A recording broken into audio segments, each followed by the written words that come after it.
بینەرانی عزیز لە هەرکوێکن سڵاوی ئەمەتانێ بۆ ئەم کاتتان باش خۆشحاڵم کام ئێوارێژ بە ئێوەی ئازیز شادبمەوە بۆم ئێوارەیە میوانداری زۆر بەڕێز کاک کاروان نووریمان کردووە کە ناسراوە بە کاروان پەرۆش شاعیرە لێرە لای ئێمە میوانە قسە و باسەکەین لەسەر ئەزموونی شعری ئەو شاعیرە بەڕێزە کاک کاروان بەخێر بێت. زۆر سپاس خاتم بەڕێز، سپاس بۆ بەرنامەکەتان. مەمنونم. کاک کاروان سەرەتا پێم خۆشە بزانم ئەزموونی کاری شعری بەڕێستان لەکەیەوە دەستی پێکردو سەرەتای نووسینی ئێوە بۆ ساڵی چەند ئەگەڕێتەوە چۆن بۆ ئەو بڕیارە لە لای تۆ دروست بوو کە هەستەکەی دەستی نووسینت هەیە پێم خۆشە باسێکی ئەومان بۆ بکەیت. زۆر سپاس، دووبارە خۆشحاڵم بە ئامادەبوونم لە بەرنامەکە بەڕێستان.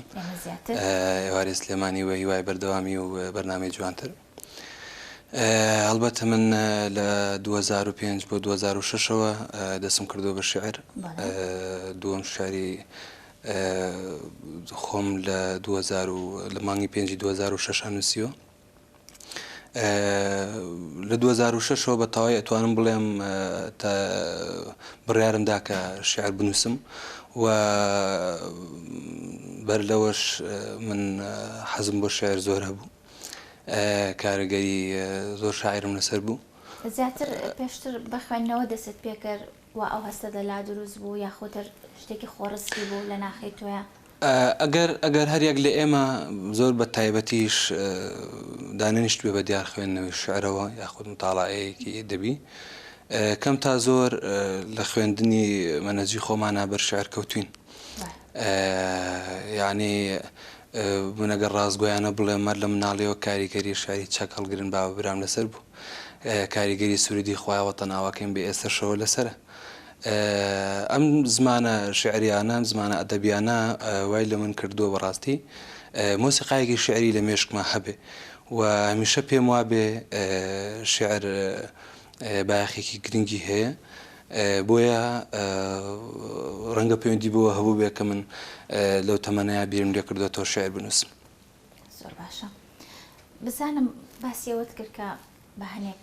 لەوانی کە شعر ئەنووسن تۆ سەرسامیت زام کێن ئەو کەسانە چ بابەتێکیان زیاتر ئەخوێنیتەوە کام شعریان زیاتر؟ ڕاستە ئێمەی کورد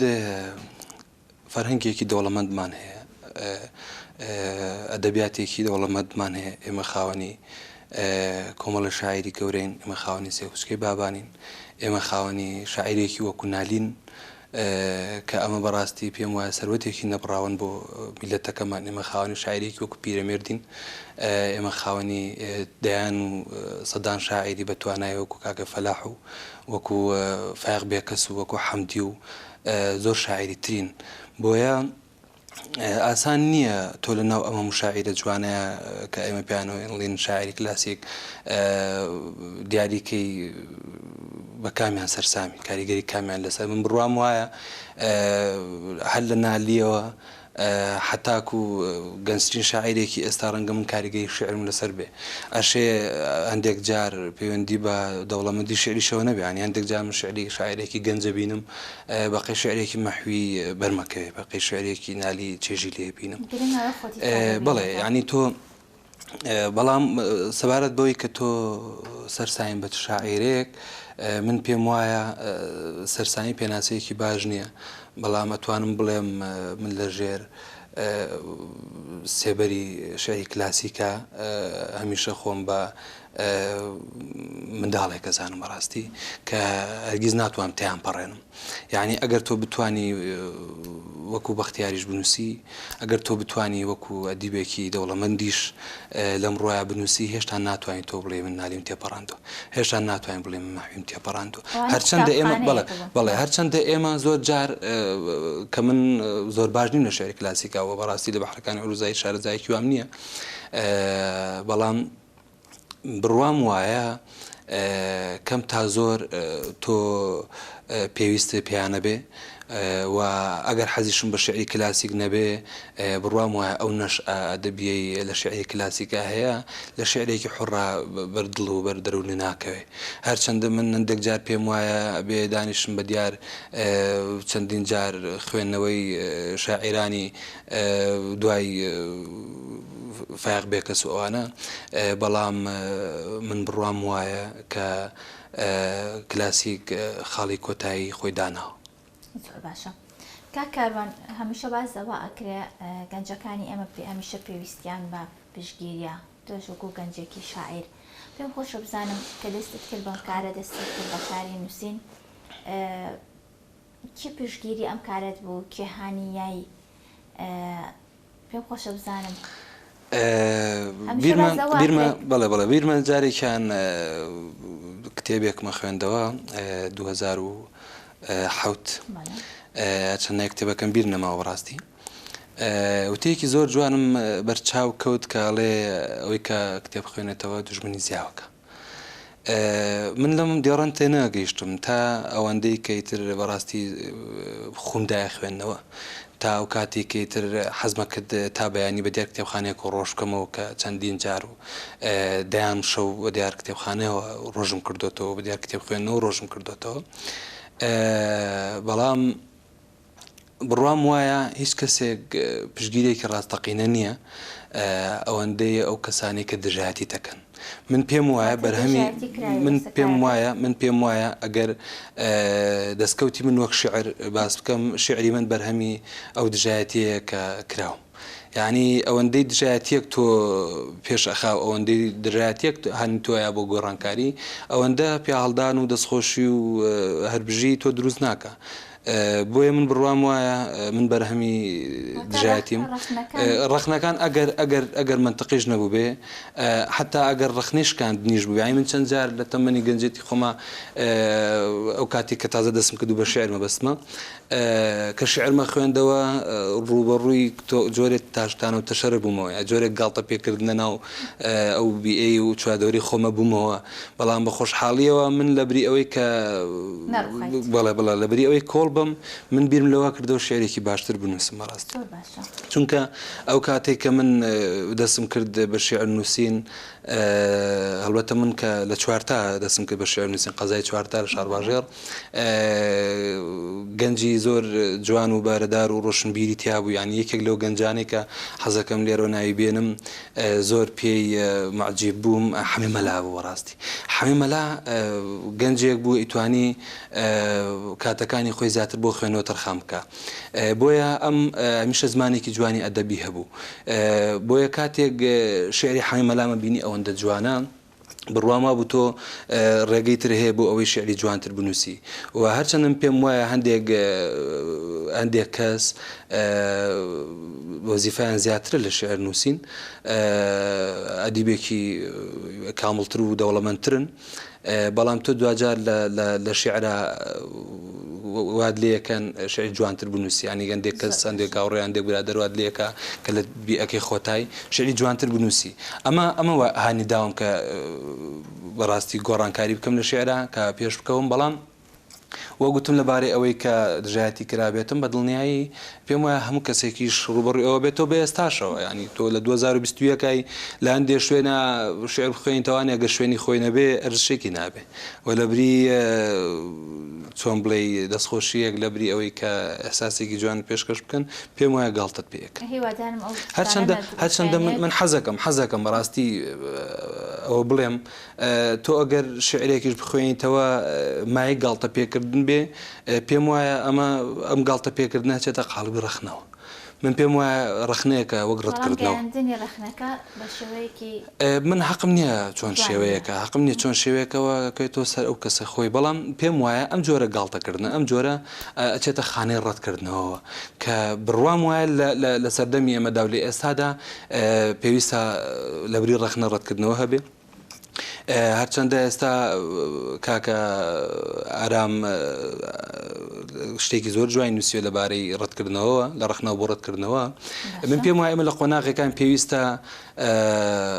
ئەگەر شعرێک گەرزشێکی نەبێ، ئەگەر شعرێک بەهایەکی نەبێ ڕەت بکرێتەوە. چەندە لەم ڕۆژگاری خۆمان ئەبینین چەندین شاعر هەن کە ئەنووسن و بڵاوکراوانەیە تا تۆ کۆمەڵایەتیەکان تووشی تارتانەوە تەشەرە بنەوە، تووش ڕەتکردنەوە بنەوە. من خۆمێکێکم لەوانی کە بەڕاستی حەزەکەم ئەگە بە کۆمنتێکیش بێ شعری خراپ ڕەتکەمەوە. کاکاروان زیاتر شعرەکانت ئەدەبی بەرەنگاریە، وەکو پێشمەرگەیەک پێشتر ئاماژەم بەوە نەکرد، بەڵام لەوانەیە زۆرێک لە خەڵکان بزانن کە تۆ لەگەڵ ئەوەی کە شاعیریشی پیشەیەکی زۆر پیرۆستریشە لەوە هەیە کە پێشمەرگەی هەمومان نەزانین پێشمەرگە هەم ناوێکی جوانە هەم پیشەیەکی پیرۆزە. بزانم کاریگەری هەیە وەزیفەیەکی پیرۆزە بەڵێ بزانم کاریگەری هەیە لەسەر پیشەکەت؟ من پێم وایە پێشمەرگایەتی سواز بۆ ئەو وشانە من پێم وایە پێشمەرگایەتی پیشە نییە،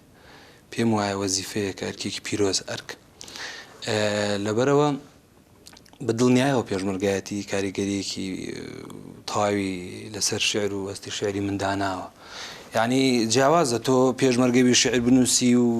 یا ئەوەی کە تۆ هەر وەزیفەیەکی تری کۆمەڵایەتیت هەبێ و شێعر بنووسی. من پێم وایە تێڕوانین لە وەزیفەیەکە بۆ وەزیفەیەکی تر ئەگۆڕێ ئەگەر شاعیرش بی، یعنی ئەگەر کەسێکی قانونی بی ئەشێ شعرەکانی تۆ زیاتر وەک چاوێکی مەحامیانە لە ژیان بڕوانێ، یان تۆ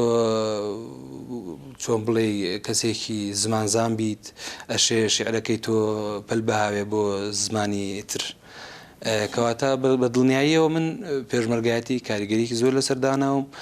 و من بەر لێی بمە پێشمەرگەش هەستێکی پێشمەرگانەم تیا بوو، چونکە من لە ئەوڵەوە بگەبیێت بێ پێم وتی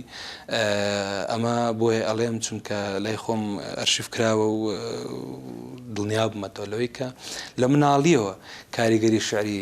چەکەڵگرن بابە برا چەکەڵگرن هەموو بۆ خەبات ڕاپەڕن کاریگەریکی زۆری لەسەرداناوم. ڕەنگە لێرە و لێوێ ئەوەشم وتبێ کە ئەو ڕۆژەی بڕیاندا بمە پێشمەرگە هەستم بۆ بەرپرسیارەت تێکرد بێ کە لە منداڵیە لەو شعرەیە بەری کەوتوم. بۆیە بە دڵنیاییەوە پێشمەرگایەتی کاریگەری لەسەر شێعری منداناوە و گۆڕانکایی لە شێعری منشاداناوە، چونکە تۆ پێشمەرگە نەبی کۆمەڵێ شت هەیە کۆمەڵێ خەم و کۆمەڵێک ئازار هەیە نایبینی بەڕاستی، تۆ لە سەنگەرا نەبیت و تۆ برای شەهیدەکەی خۆت نەبینیت و تۆ بەڵێ تۆ گەرما و سەرما و ناڕەحەتی نەبینیت و تۆ سەنگەرەکانی بەرگری نەبینیت و بەرئەم ناڕەحەتیانە نەکەویت، نازانی نیشتیمان چیە، نازانی بەرگری لە نیشتیمان چییە، نازانی گیانفیدایی چییە. ینی زۆر کەس لێرە لەوێ ئەڵێن پێشمەرگە گیانفیدایە یا گیان لەسەر دەستە یاڵێ قارەمانە، بەڵام تا تۆ نەچتە ڕێزەکانی پێشمەرگایەتی و نازانین قارەمان چیە، تا تۆ نەچتە پێشەوە لە سەنگەرەکانەوە لە پێشمەرگایەتی و لە ژیان و جایەک نەڕوانی نازانی بەرگری لە وڵات چییە و تۆ ناتوانانی بە تەواوی پێناسی نیشتیمانکی. باش پێم خۆشە بزانم یەکەم شاعر ئەگەر بۆت ئامادە کرده بووین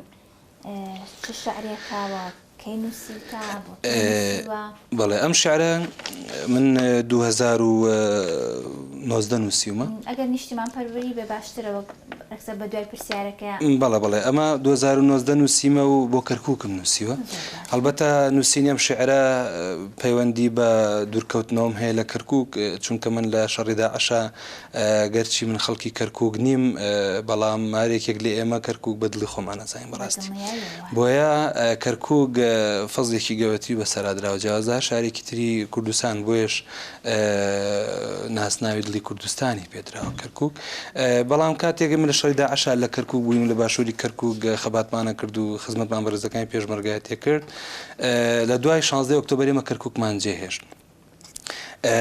کە کەرکووکمان جێهێشت ئێمە وەک وا بوو دڵمان جێما بێ، ئێمە وەک وا بوو جەرگی خۆمان جێهێشتوێ بەڕاستی. یعنی ڕۆژێکی زۆر قرس بوو، پێم وایە کارەساتێکە لە مێژووی ئێمە بەتاڵیا دەکرێتەوە. هەرچەند ئینشەڵا تەمەنیم دووریمان لە کەرکووک ئەوەندە درێژ ناکێشێ، بەڵام ویستمەوە بڵێم کە کاریگەری دوورکەوتنەوەم لە کەرکووک ئەم شعرەی بۆ پێنووسیوم بیری کەرکووکەکەم و پێم وایە ئەمەی کە بیری کەرکووکەکەین وامان لەکە ئێمە بە گڕوتینێکی ترەوە بە هەستێکی تری نیشتیمان پەروەری و پێشمەرگانەوە جارێکی تر بچینەوە کەرکووک و من بە دیدێکی شاعێرانەی خۆمەڵێم گەڕانەوەی ئێمە جارێکی تر بۆ کەرکووک وەکو گەڕانەوەی پێشومان نایوە کەرکووک. ئەم جارەکە ئەگەڕێنەوە بۆ کەرکووک ئەبێ کەرکووک لە سلێمانی و لە هەولێری جوانتر بێت. کەرکووکەکەم کەرکووکەکەم ئەی شارە دوورە لانەکەم، کەرکووکەکەم ئەی شارە دوورە لانەکەم، دیلی دەستی بێگانەکەم، سینە پڕ لە غەم و ژانی غەریبان و کوچە ڕووخاو، دیوەخانە بێ چریکە و بێ بولبولە خۆشخوانەکەم. شارە کز و بێگیانەکەم هۆ خەنەقا کپومات و وێرانەکەم بیرەکەم کەرکووکەکەم ئەی شارە خۆشەویستەکەم کەرکووکەکەم ئەی شارە خۆشەویستەکەم ئەی نیشتیمانە شیرین و ژێردەستەکەم بەقەت کڵپەی گڕی سووری باوە گوڕگوڕ کە ئەگریە و فرمێسکی خەم ئەڕژێ بەخوڕ بیرەکەم بیرەکەم حیاتەکەم بەقەت گەروی وشکی خاست ئەوەندەی دڵ و دەرونی پڕ لە تاست بیرەکەم حیاتەکەم بەقەت گەروی وشکی خاست ئەوەندەی دڵ و دەرونی پڕ لە تاست بیرەکەم ئەوەندەی فرمێسکی گەرم و هەنیسکی قوڵی هەناست کە لای لای قەتار و ئەڵڵاوەی سیەک ژیرە ئەکا بیرەکەم وڵاتەکەم هۆ ئیرادەی هێزی گەلم مەشخەڵی ڕێیخەباتەکەم هێندەی ئەو باوکەی کە خەمی جوانە مەرگە شەهیدەکەی پیریەکە بیرەکەم هێندەی ئەو باوکەی کە خەمی جوانە مەرگە شەهیدەکەی پیریەکات بیرەکەم وەکو ئەو دایکە شەهیدەی بە کوڵ ئەگری و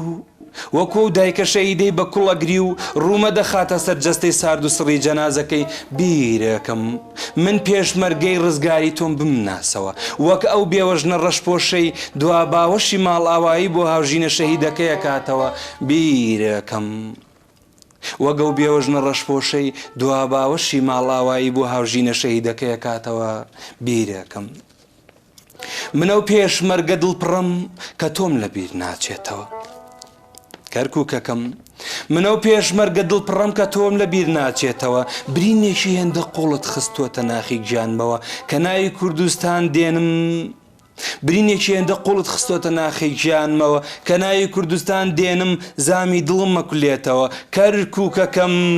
کەرکووکەکەم ئاخۆ کەی بێت بە ئازادی بە ئامێزت شاد بینەوە لەسەر قەڵات ئاگری نەورۆز بکەینەوە ئاڵای کوردستان هەڵ بکەین گشت بە یەک دەنگ گشت بە یەک دەنگ ئەی ڕەقیب و کەرکووک دڵی کوردستانە بڵێنەوە دەستە خۆش بێ کاکاروان کاکاروان زۆر سپاس تا چەند پێویستیمان بۆ شعرانە هەیە کە باس لە نێتەوە و لە دەوڵەت و لە بەرەنگار بوونەوە ئەکات بڕوام وایە زەڕورەت بڕوام وایە پێویستیەکی هەر قۆناغێک تۆ تەماشاکە کەسێک کە دایکی لە ژیانیایە هیچ کات باس و خواسەکانی و بابەتەکانی و بیرکردنەوەکانی بۆ گەورەی و پیرۆزی دایکی نەبووە یعنی لە کەمترین قسەکان یا باسی دایکی و گەورەی و پیرۆزی دایکیەکە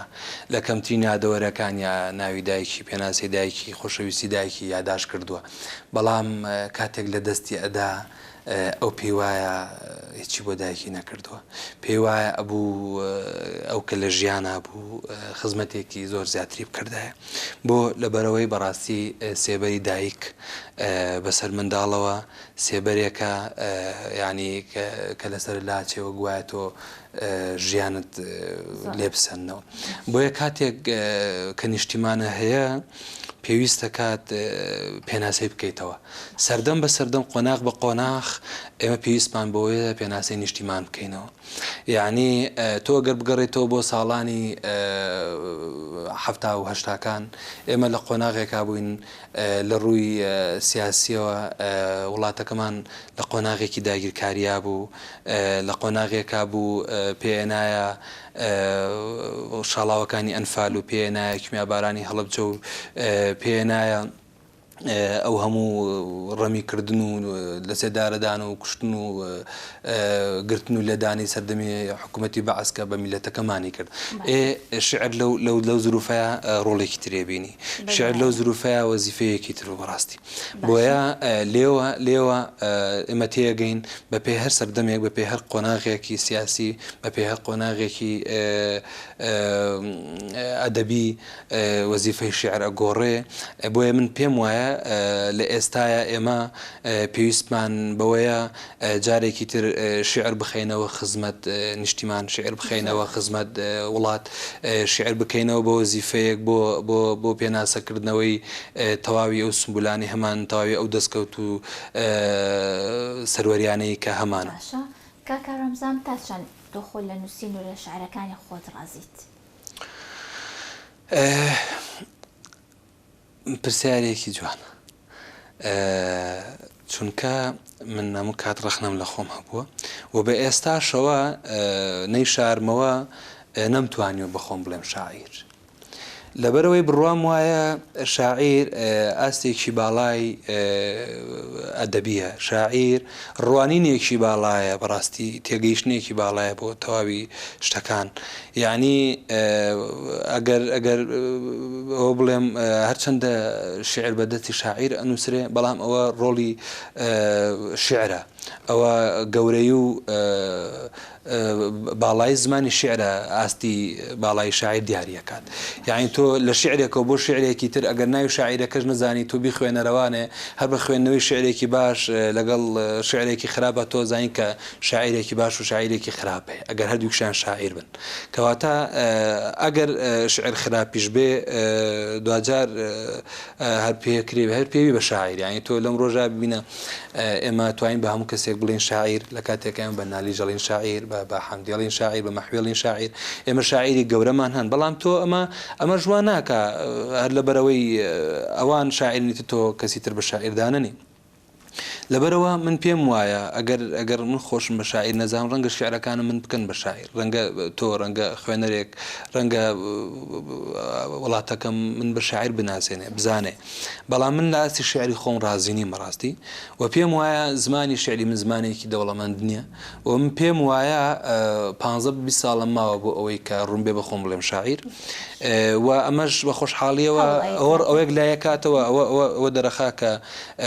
شاعیر ئەزمونێکا بە شاعیر بەڕاستی. شاعیر تۆ بێ پریاسکەی شعری پێ بێ، تۆ بێ دەوڵەمەند بی، تۆ بێ بەرهەم و بڵاوکراوە و شعری زۆر هەبێ لە زۆر ڕێباز، لە زۆر زمان، لە زۆر ڕاندی ئەدەبیەوە شعر دەبێ و تۆ شعری تۆ ئەوەندە ئازا بوو بێ دەستی خست بێتە سەر تەواوی ڕاندەکانی ژیان و کۆمەڵگەکەمان. ئەو کاتە بەڕاستی پێم وایە لە شعری خۆم ڕازیە بم، بەڵام لە ئێستاە من ئەگەر لە ئاستی شعری خۆشم ڕازی نەبم، یەک بەیەکی شعرەکان من خۆشێ بەڕاستی. ئەوە لە هەمووی گرنگترە. هەمیشەوە ئەڵێن کە شعرەکان وەکو مناڵ وایە، گۆرانیەکان وەکو مناڵی خۆت وایە، بەدڵنیایی تۆ بەشێکە لە ژیانت بەدڵنیایی ئەمەی تر تۆ بەرهەمی تۆن، ینی ئەمە لە تۆ خوڵقا هەرێکیان بۆ شتێک نووسراوە کارزانەوەیکی هەیە لای خۆت بەدڵنیایی. کاکارۆن پێش بەرنامەکە باسمان لەوت کرد کە شارێکت ئامادەیە بۆ سەرۆک بەرزانی وەک ئاگادارین کە ئەمڕۆژ 16 ئابە یادی 75 ساڵی دامەزراندنی پارتی دیموکراتی کوردستانە، ئەو حیزبەی کە 75 ساڵە خەبات ئەکا ناچمێنین ئێمە ئەوەکە ئەوە دروشمی ئەم 16 بێ بەڵێ بەدڵنیایی پیرۆزبایی لە خۆمان من بەدڵنیایی خۆش ئەو شعرەمان بۆ بخوێنیتەوە کە ئەمڕۆ لە هەمان کاتەکە یادی پارتی دیموکراتی کوردستان بەر لە شعرەکە ساڵیاتی لەدایکبوونی جەناوی سەرۆکە. بڵێ من بەر لەوەی شعرەکە پێشکەش بکەم بە ئێوە بینەرانی بەڕێز، حەزەکەم ڕوونکردنێک لەسەرەوە بم کە ئێمە بەڕاستی شاعیری ئێمە، ئەدەبیاتی ئێمە، زمانی ئەدەبی ئێمە غەدی لە جەناوی سەرۆک کردو، چونکە جەناوی سەرۆک سمبولێکی نەتەوەییە، جەناوی سەرۆک کاریزمایەکی نیشتیمانیە، بەرهەمی تاکە حیزبێک نییە، جەناوی سەرۆک موڵکی گەلێک نەک تەنها حیزبێک. بۆیە شعری ئێمە ئەوەندەی دەستی بۆ ڕەخنە و ئەوەندەی دەستی بۆ چۆن بڵێ لێدان لە کاسایەتی و کاریزمایەتی جەناوی سەرۆک بردووە، ئەوەندە پێناسی ڕاستەقینەی کەسایەتی جەناوی سەرۆکی نەکردو. جەناوی سەرۆک کۆکەرەوەی هەموو لایەنەکانە، جەناوی سەرۆک وە گوتم مڵکی هەموو گەلە و کاریزمایەتی جەناوی سەرۆک واکە ئەگەر ئەمڕۆژ نەبێت لە ئایندەیە خەڵک تێگە کە گرنگی و بوونی و ذاتی جەناوی سەرۆک چییە لە کوردستان و بەتایبەت لەم قۆناغە. بەڵێ چونکە ئەوەی مای خۆشحاڵی ئەوەیە جەناوی سەرۆک ڕابەر و ئەندازیاری ڕفراندۆم بوو، ڕێفراندۆم مەرچەندە ڕخنەی زۆری لێگیرا وە گوتم زمانی ئێمە بۆ ڕخنە و بۆ قەڵامانە زۆر ئازان بەڵام ئەو زمانانەی کە بێ ڕاستیەکان بەدەرخەن بەڵێ بەڵێ بەداخەوە دیار نین زمانێکی لاوازەیە بۆ گەورە پیشاندانی ڕێفراندۆم ئەرکێکی زۆر زۆر پیرۆز بوو کە ئەلحەمدولیلا و بەمای زۆر دڵخۆشی بوو کە زۆرینەی کوردستانیان بە ئەوانەشەوەی کە ڕخنیان لە ڕێفراندۆم ئەگەر هاتنە سەر ئەو ڕێی کە دەنگیان بەڵێ بێ بۆ لەبەرەوەی جەنابی سەرۆک قوربانی بەخۆیدا ئەم هەلەی قۆستەوە تەحەدایەکی گەورەی وڵاتانی دەرەوەی کرد تەحەدایەکی گەورەی وڵاتە زلێزەکانی کرد ئەوانەی کە ئایانویست ببنە ڕێگر لە بەردەم ڕێفراندۆمە کەوتی من لەبەر خاتری شکۆی میلەتەکەم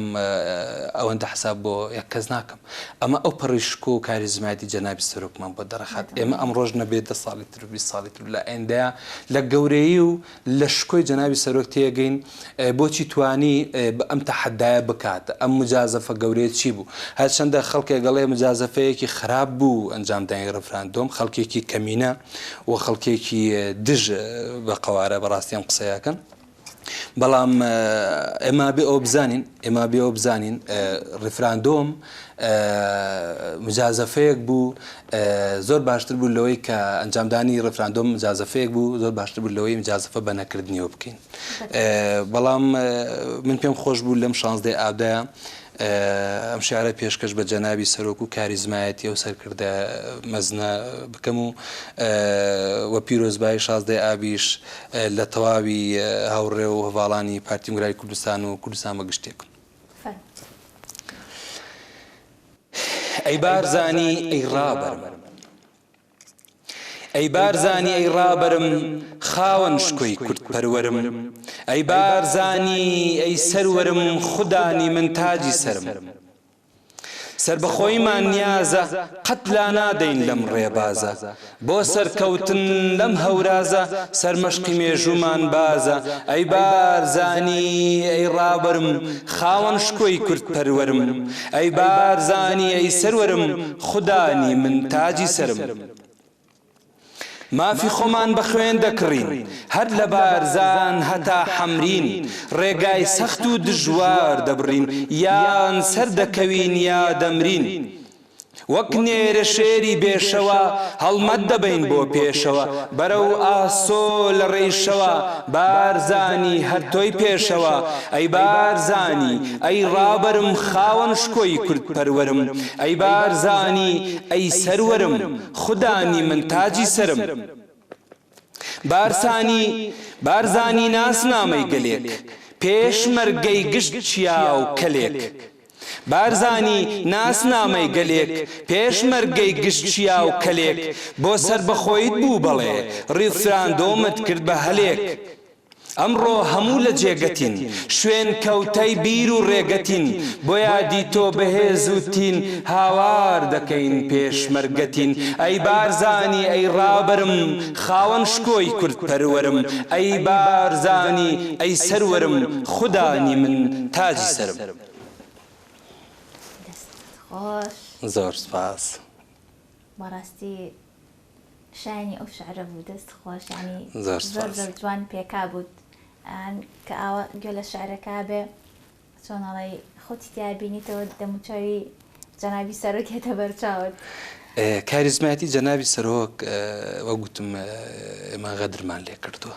ئەو قوربانی زۆری بەخۆی داوە بەڵێ یعنی ئەگەر ئێمەی کوردیا با بڵێم ئەو لایەنانەی کە ناڕازین جارێک غەدریان لێ کردبێ ئەتوانم بڵێم پارتیەکانیش دووچار غەدریان لێ کردووە لەبەرەوەی خۆشەویستیان بۆ جەنابی سەرۆک کە نەحەقیشیان ناگرم وای لێ کردوون بارزانی وانیشان بدەن کە بەڕاستی موڵکی پارتیە یان بەسی ئەوانە نا بارزانی هەموو کادوا بیری کردوتەوە بەڕاستی هەموو کادوا بیری کردوتەوە کە ئەو خزمەتکاری میلەتێک خزمەتکاری گەلێکە ئەو ڕاستە سەرۆکی پارتیە بەڵام